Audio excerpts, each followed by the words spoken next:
when I was watching a later episode or an earlier episode, I remember you were talking about you had like when you were homeless. You know, you were talking about when you were homeless, and you know, you wanted to. You know, you didn't have to get up and do nothing. You know what I mean? Because of the situation, but it's like no, like getting out of that mindset. You know that you are where you are because I mean.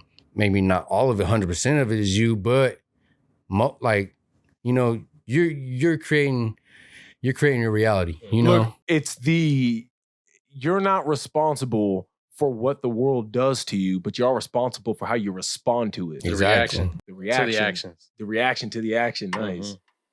The reaction to the action. I'm going ahead and have it. Hey, good playing.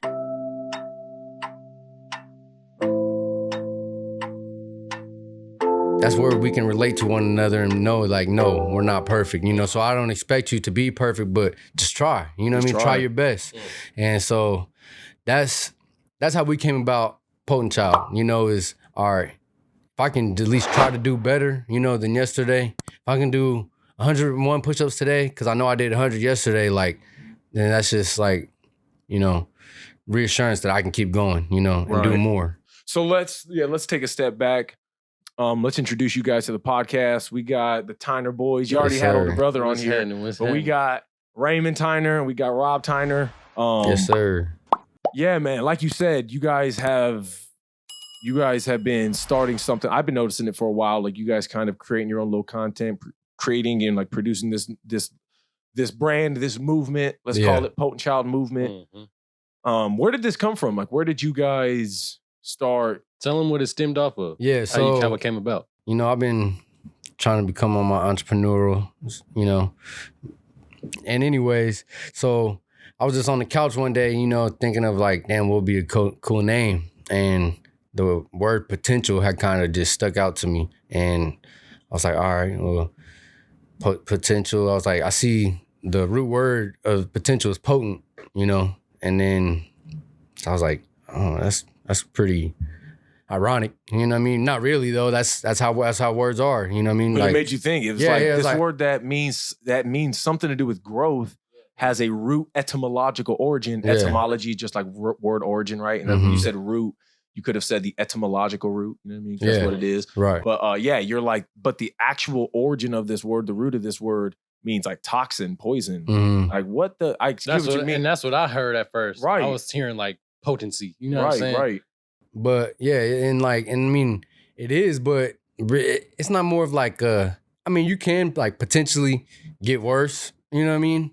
Or potentially get better, you know what I mean? But it's all about like, oh, like you have that, you know, potential to level up or level down, you know what I mean? But you have that control, you know what I mean? It's all up to you, you know, where you want to go, how you want to go about it, and how hard you want to go. What was the definition of potency? Did it say? Or like potent?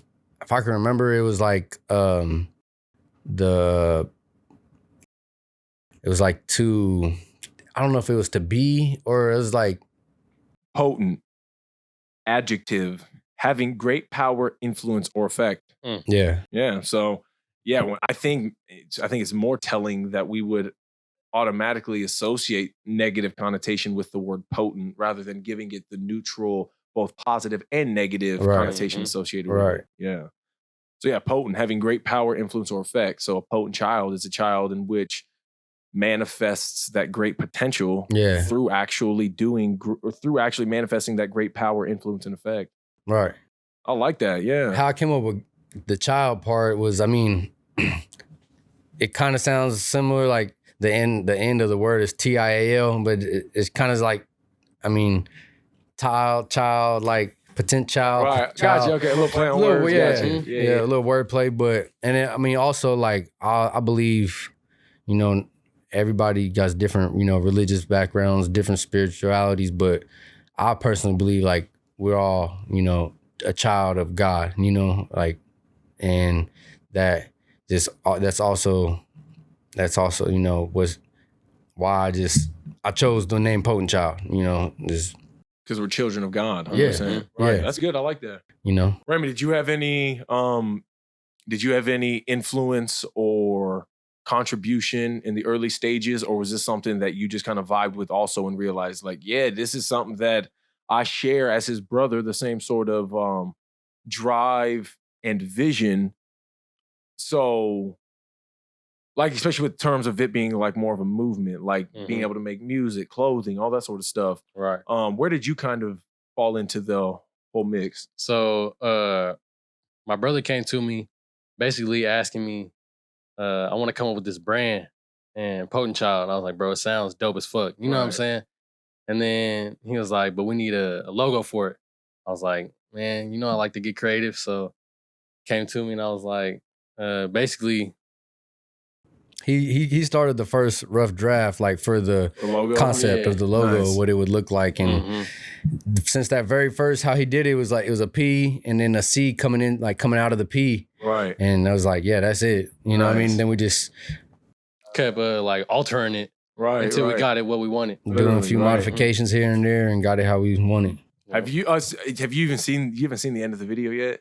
No, I have today. Okay, Raymond showed me. Yeah. At the swimming pool. Nice. Yeah. So, I mean, is that something you can vibe with? Oh, yeah, bro. Okay, that was a good stamp. Like, and how they had that little shake out of there. That little shake.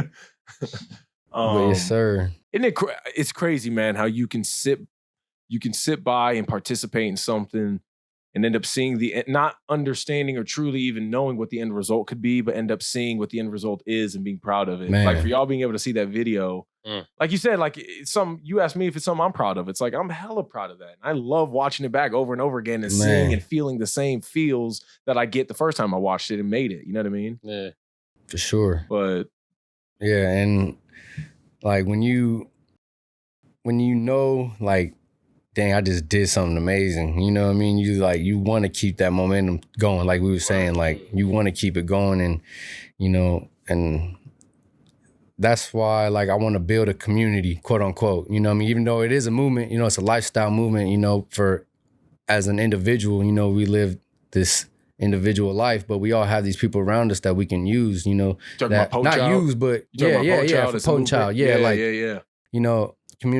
A community to, just to be there for one another, you know what I mean? And support, whoever's trying to do something or even going through something, you know what I mean? Just, be that shoulder there, or, you know what I mean? If need be, Are you thinking about in the future having like big brother programs and stuff like that? Yeah. And so like we wanted to do like toy drives, food drives, stuff like that to, do like giving back, it's not necessarily, I want to give back because like, I feel bad or whatever. I mean, but it's more like you just want to help, just want to genuinely help and just show other people that they can, they can do whatever they want to do. That they could be a potent child, be powerful and be able to give back to the community. Yeah. Right.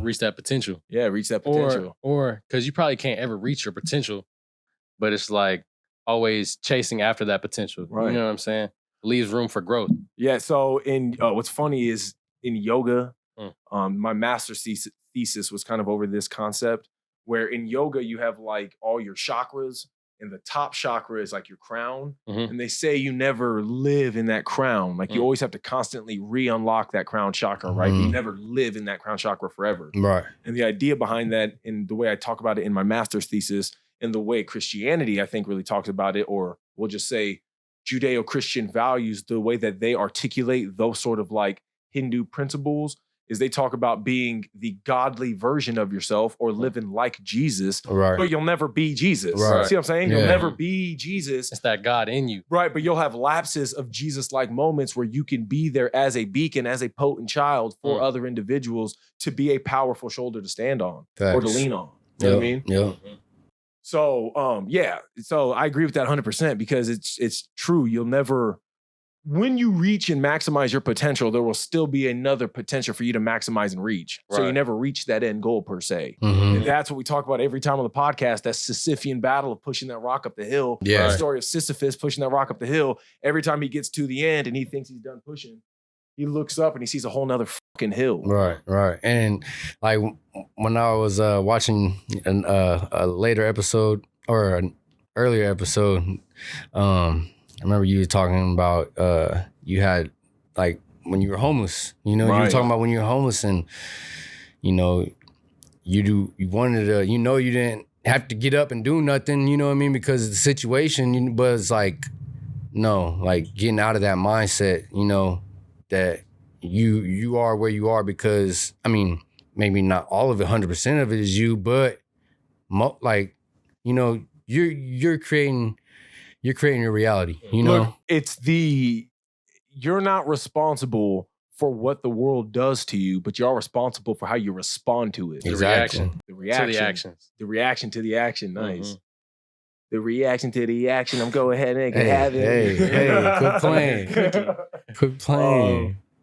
Yeah, that's good, man. That's because that's what it is. Like I could have sat back and I could have been like, yeah, woe is me, bloody fucking blah. But if I didn't take responsibility and accountability for my lot in life and where I was, then I would have had a victim mindset and I would have been a victim to my circumstances. Right. It might still be there. It might still be there. Very likely would still be there.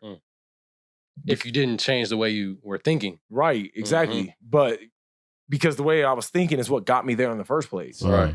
So unless I'm insane, which is usually what keeps people in their complacent, wayward ways, meaning it's what keeps people stuck in their bad habits, it would be quite insane for me to think that my outcomes would be different if I was behaving in the same continuous manner. Yeah. Right? That would be the definition of insanity.